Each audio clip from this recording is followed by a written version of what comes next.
Hello friends, Ram Ram सभी को। कैसे हो आप सब? उम्मीद करती हूँ सभी बहुत ही ज़्यादा अच्छे होंगे और हम सब भी ठीक हैं। स्वागत है आपका फिर से एक नए व्लॉग में। और आज 4 तारीख हो गई, भी शादी के भी थोड़े से ही दिन रह गए हैं। अभी लग जाते हैं अपनी तैयारी करने, मतलब डेंटिक पेंटिक भी तो करनी है शादी से, मतलब 2-3 दिन पहले, जाने से 2-3 दिन पहले, शादी से नहीं, जाने से 2-3 दिन पहले। और अभी दोपहर का टाइम हुआ है, अभी तो मैं जा रही हूँ लंच बनाने। और आज लंच में मैं बनाऊंगी पूड़े क्योंकि आज भी बारिश हुई थी ना, कल भी यहाँ तो बहुत तेज बारिश हुई थी। कल तो मेरे ख्याल से सारी जगह बारिश हुई थी, जहाँ जहाँ मेरी जैसे बात हुई ना, फोन आए तो गांव की साइड भी बहुत बारिश हो रही थी और हमारे यहाँ भी बहुत तेज बारिश हुई थी। तो कल हमने पकोड़े बनाए थे और आज सुबह उठे ना तब भी बारिश हो रही थी। आज 5 बजे आई थी सुबह बारिश। तो आज भी मैं सोच रही हूँ पूड़े बना लेती हूँ, तो उसके लिए मैंने गुड़ भिगो दिया है। पहले तो यही बनाते थे, गुलगुले पूड़े पकोड़े। पकोड़े तो फिर भी बाद में, बारिश होती थी ना, गुलगुले पूड़े बनते थे सबके घर में। हमने तो बहुत खाए हैं गुलगुले पूड़े। मेरे को पूड़े ज़्यादा अच्छे लगते हैं, गुलगुले इतने अच्छे नहीं लगते, तो इसलिए मैं पूड़े ही बनाऊंगी। मम्मी को तो दोनों ही चीज़ें पसंद है। और पहले तो जैसे बारिश नहीं होती थी ना, तब तो पूरा गांव मिल के और तब गुलगुले पूड़े बनाते थे ताकि बारिश हो जाए। तो ऐसे भी हमने कई बार खाए हुए हैं, बनवाए हुए हैं साथ में लग के। जैसे कहीं जोड़ पे बना लिए या फिर परस में बना लिए, तो ऐसे गुलगुले बनाया करते पहले बारिश करवाने के लिए। तो गांव की साइड तो ये बहुत है गुलगुले पूड़ों का, है ना। तो मैंने भी सोचा आज बना लूँ। कभी कभी बनते हैं हमारे यहाँ, तो साल में 1 या 2 बार ही बनेंगे। तो इस साल के अब की बार पहली बार ही ये पूड़े बन रहे हैं। तो गुड़ भिगो दिया, चलो बनाना शुरू करते हैं। पूड़े अचार के साथ खाएंगे। चलो फिर बनाना शुरू करते हैं गुड़ के पूड़े। और आज मम्मी को तो है ना पता ही नहीं कि मैं पूड़े बनाने वाली हूँ। मैंने ना सुबह ही भिगो दिया था गुड़, मतलब 3-4 घंटे रखा रहेगा ना, तो इसलिए मैंने सुबह भिगो दिया था। मैं दोपहर तक अच्छे से भीग जाएगा, पर मम्मी को नहीं बताया था। अभी मम्मी को जब पता चलेगा ना कि पूड़े बना रखे हैं तो बहुत खुश हो जाएगी, क्योंकि मम्मी को पसंद ही बहुत ज़्यादा। और मम्मी ने कह भी मेरे को कई बार ली, जितने बार भी बारिश होती है ना, तो मम्मी कहती है कि गुलगुले पूड़े बना ले। कल तो फिर भी पकोड़े बना लिए थे, तो मैंने सोचा आज तो पूड़े बना ही लूँ, मम्मी की ख्वाहिश पूरी कर ही दूँ। तो इसलिए मैंने सुबह ही भिगो दिया था गुड़। और 3-4 घंटे हो गए थे गुड़ को भीगे हुए, तो अच्छे से भीग गया था। बस जो मतलब एक आध छोटी मोटी डली बच रही थी ना, तो वो मैंने छान के अलग कर लिया। जो गंदगी है वो भी अलग हो गई, छान लिया था उसको। और अब इसमें मैंने डाल लिया है 1.5 कटोरी गेहूँ का आटा। तो इसको मिला लेती हूँ गेहूँ के आटे को। 1.5 कटोरी में हमारा काम चल जाएगा, क्योंकि मैं और मम्मी ही खाने वाले हैं। सुमित को तो पसंद ही नहीं, मतलब मीठी कोई भी चीज़ है ना सुमित को पसंद नहीं है। हाँ, नमकीन दे दो, कितनी मीठी बहुत कम खाते हैं। मिठाई भी कितनी आ जाए घर में, लेकिन वो नहीं खाएंगे। एक बार टेस्ट करेंगे बस, उसके बाद कुछ नहीं खाएंगे। मैं और मम्मी सारा मीठा ख़त्म करते हैं, तो इसीलिए पूड़े भी मैं और मम्मी ही खाने वाले हैं, तो हमारे लिए ये बैटर काफ़ी है। तो बस अब इसमें मैंने ना सौंफ मिला ली थी बैटर में, और थोड़ा सा बेकिंग पाउडर मिला लिया था, और इन चीज़ों को भी अच्छे से मिला दिया है, सौंफ को और बेकिंग पाउडर को बैटर में। और बस बैटर हो गया है तैयार पूड़े बनाने के लिए। तो लग जाते हैं पूड़े बनाने। और गैस पे रख लिया है मैंने तवा नॉन स्टिक वाला। वैसे इसकी नॉन स्टिक हटी गई है, पर फिर भी मैं इसको यूज़ करती हूँ। तो ऐसी चीज़ें जो ना चिपके ना, तो उनमें तो मैं इसी को, जैसे पराठे वगैरह बनाने हो या फिर अभी पूड़े बना रही हूँ, तो ये तो सही बन जाते हैं इस तवे पे। लेकिन जब चिल्ले वगैरह बनाते हैं ना, तो वो चिपक जाते हैं। तो इस तवे पे मैं चिल्ले डोसे नहीं बनाती, उनके लिए नए वाला तवा यूज़ करती हूँ। और बस अभी बैटर को डाल देते हैं तवे पे 1 चम्मच भर के, और बस राउंड राउंड घुमा देंगे। जैसे हम अपने डोसे बनाते हैं ना, सेम वैसे ही मैं इनको बना लूँगी।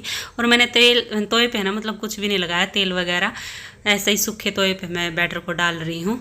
बाद में तेल लगाऊंगी जब ये बन जाएगा ना, मतलब क्या बना रहे हैं हम, पूड़े पूड़ा बन जाएगा ना, तो उसके चारों तरफ ऐसे तेल डाल दूंगी और बीच में डाल दूंगी। सरसों के तेल में ही बनाते हैं हम। जैसे हम गांव में थे तब भी सरसों के तेल में बनते थे, और यहाँ के भी मैंने जितने बार भी बनाए हैं ना, सरसों के तेल में ही बनाए हैं। शायद सभी सरसों के तेल में बनाते होंगे। गुलगुले पूड़े तो सरसों के तेल में ही बनाते देखे मैंने, तो उसी में अच्छे लगते हैं। वैसे भी रिफाइंड वगैरह से तो सरसों का तेल ही अच्छा है।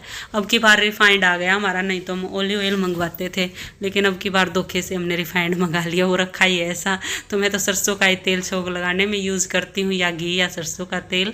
और अभी इसी के कल मैंने पकोड़े बनाए, और इसी के अभी मैं पूड़े बना रही हूँ। सरसों का तेल अच्छा रहता है रिफाइंड तेल वगैरह से। तो एक पूड़ा मेरा बन गया, अभी दूसरा पूड़ा बनाने लग गई हूँ। बस अभी हम खाएंगे अचार के साथ। वैसे तो है ना, आम के अचार के साथ पूड़े ज़बरदस्त लगते हैं, लेकिन अब की बार हमारे आम का अचार नहीं, मिक्स वाला अचार है, तो उसी के साथ खाने पड़ेंगे। वैसे मेरे को और मम्मी को तो ना आम का अचार इतना पसंद है, वो भी घर का बना हुआ।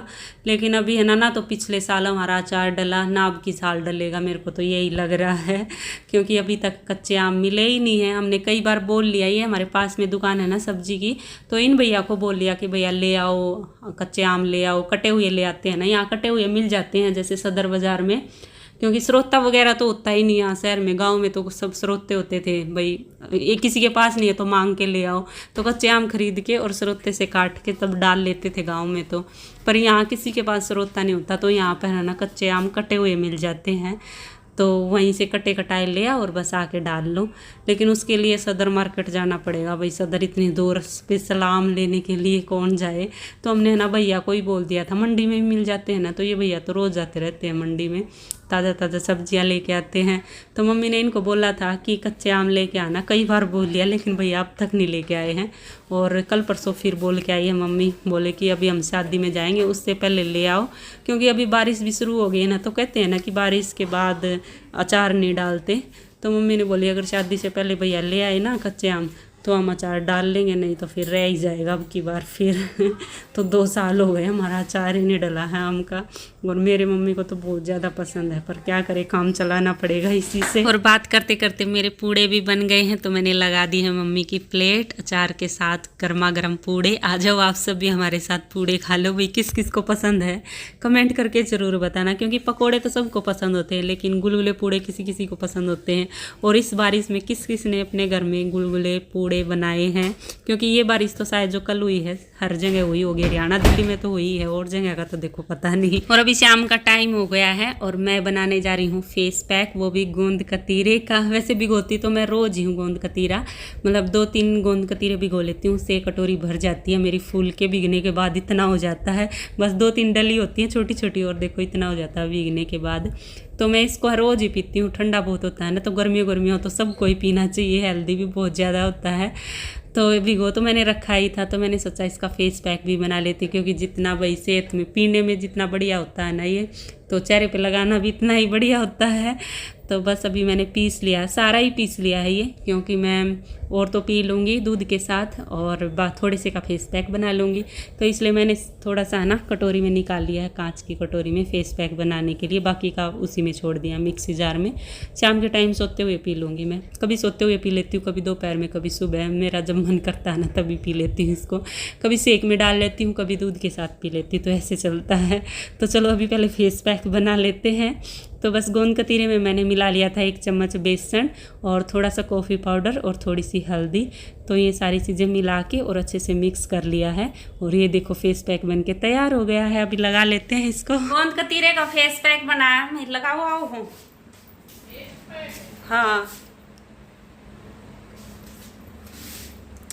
लगा ले, अब तो शादी आने वाली है 1-2 दिन, थोड़ा सा तो कुछ चेहरा है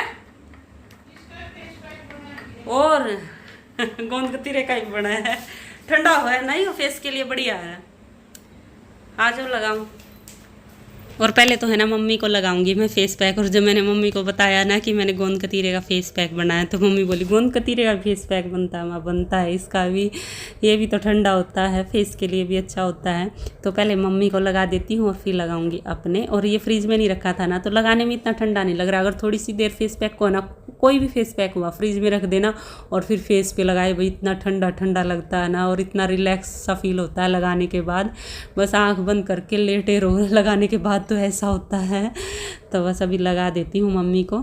और मम्मी को और मेरे को लगाने के बाद भी ये बच गया था, तो मैंने ये फिर फ्रिज में रख दिया। सुमित आएंगे ना, अभी जिम चले गए हैं सुमित, तो उनको भी लगा दूंगी। और फिर बच गया ना तो कल फिर लगा लेंगे। अब ये शादी आने वाली है भाई, तो चाहे रोज़ फेस पैक लगा लो तो अच्छी बात है ना, पर रोज़ लगता नहीं भाई, इतना कहाँ होता है, जब कभी भी याद आ जाता है 1-2 दिन बाद। अभी तो मैं जैसे भाई थोड़े थोड़े दिनों में लगा रही हूँ, क्योंकि शादी आने वाली है, इसीलिए मैंने सोचा जब भी याद आए लगा ही लेना चाहिए फेस पे तो कुछ ना कुछ लगाते ही रहना चाहिए। मैं किसी तरह के, जैसे अभी बेसन का बना लिया, मुल्तानी मिट्टी का बना लिया, आज गोंद कतीरे का बना लिया, एक दिन चिया सीड का फेस पैक बनाया था, तो ऐसे बना के लगा लेती हूँ।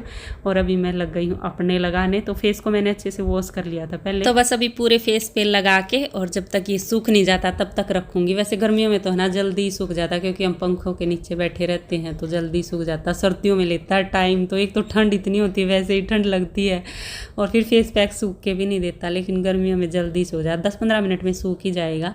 और बस फिर इस पर थोड़ा सा पानी लगा के और इसको रगड़ के उतार दूँगी और फिर फेस को धो लूँगी अच्छे से। जैसे हम फेशियल से मसाज करते हैं ना, थोड़ी देर पानी लगा के ऐसे मसाज कर लूँगी और फिर चमक जाएगा चेहरा। चलो मैं अभी फेस पैक लगा लेती हूँ और इस व्लॉग का भी यही एंड कर लेते हैं, और मिलते हैं आगे एक और नए व्लॉग में। तब तक के लिए bye bye, take care. Video देखते रहना, और पसंद आए तो प्लीज़ लाइक ज़रूर कर देना, और जो चैनल पे नए सब्सक्राइब कर लेना। Bye bye.